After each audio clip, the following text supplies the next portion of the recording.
محنت کا جادو۔ دور دراز کے کسی قصبے میں ایک محنتی لکڑہارا رہتا تھا۔ وہ دن بھر کڑی محنت سے قریبی جنگل میں لکڑیاں کاٹتا، شام ہوتے ہی وہ کٹی ہوئی لکڑیاں قصبے کے بازار میں بیچ آتا۔ ان لکڑیوں کے بدلے اسے جتنے پیسے ملتے تھے وہ بہت زیادہ تو نہ تھے، مگر سادہ مزاج لکڑہارے اور اس کی بیوی کی گزر بسر کے لیے کافی ہوتے۔ دونوں میاں بیوی کے ہاں کوئی اولاد نہیں تھی، جس کی کمی دونوں کو بہت محسوس ہوتی تھی، اور وہ نیک اولاد کے لیے اللہ سے دعائیں مانگتے۔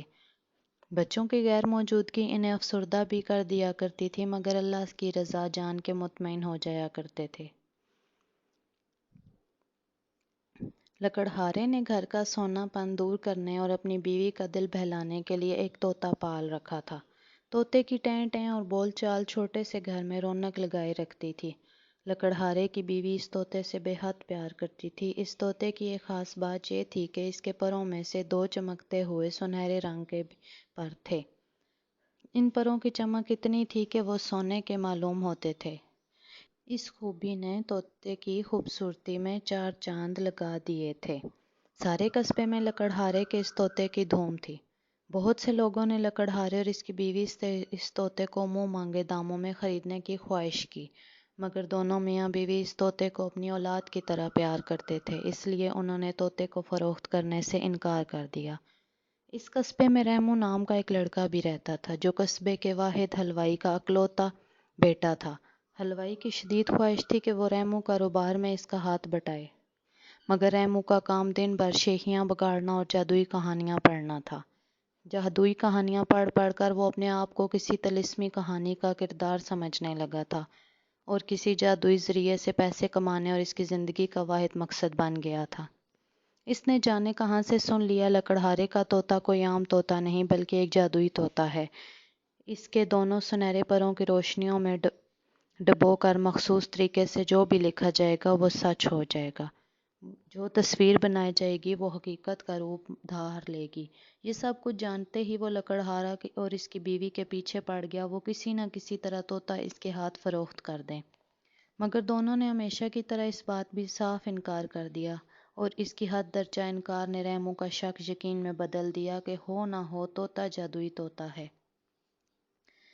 اب حال یہ تھا کہ ریمو طوطا حاصل کرنے کے لیے دن بھر مختلف منصوبے بناتا رہتا۔ بہت سوچ و بچار کے بعد اس نتیجے پر پہنچا کہ طوطے کو چرائے بغیر کوئی طریقہ نہیں تھا۔ لکڑہارے کے گھر کی دیوار زیادہ اونچی نہیں تھی۔ ریمو کے خیال میں رات کے اندھیرے میں وہ آسانی سے اس دیوار کو پھلانگ کر طوطے کا پنجرہ اٹھا کر لا سکتا تھا۔ طوطے کے شور سے بچنے کے لیے اس نے 2-3 ہری مرچیں بھی رکھ لی تھیں۔ ایک رات جب بہت گہری نیند سو رہے تھے، ریمو اپنے گھر سے نکلا۔ اس نے کالے رنگ کا لباس پہن رکھا تھا، جس نے اسے تاریکی کا حصہ بنا دیا تھا۔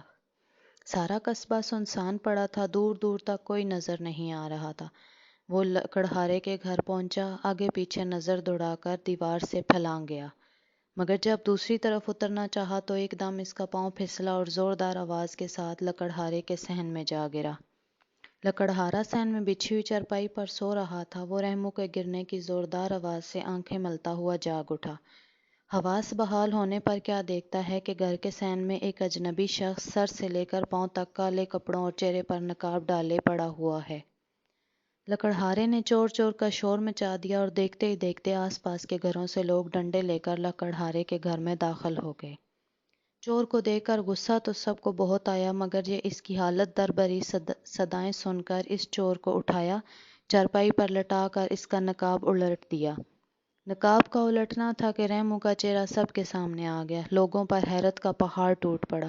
چھوٹے سے قصبے میں سب لوگ ایک دوسرے سے واقف ہوتے تھے۔ ریمو کو ابھی شرم اور درد سے حال برا تھا۔ اس کا دل چاہتا تھا کہ زمین پھٹ جائے اور اس میں سما جائے، تاکہ اسے لوگ اپنے ابو کا سامنا نہ کرنا پڑے، مگر اب پچھتائے کیا ہو جب چڑیاں چگ گئیں کھیت۔